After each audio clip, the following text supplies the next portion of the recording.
तुम्ही दिवसभर इथे रवना करता तर तुम्हाला जसं हाताला जे नखं वगैरे आहेत तुमचे दाखवा इकडे.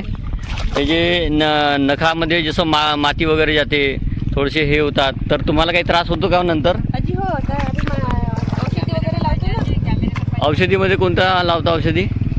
औषधी म्हणजे आपला सरसोचं तेल त्याच्यात लसणाची कढी वगैरे टाकायची. अच्छा. ती लावून घ्यायची.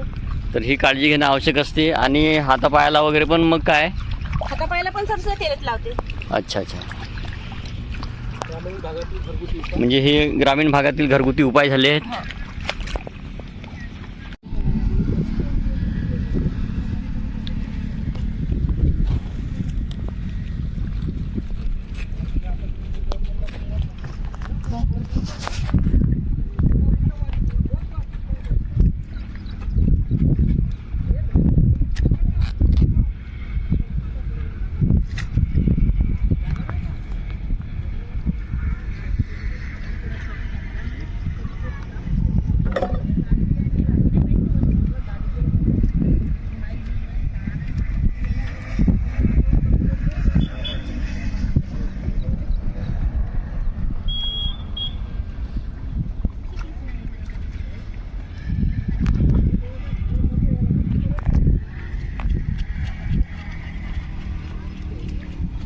अरे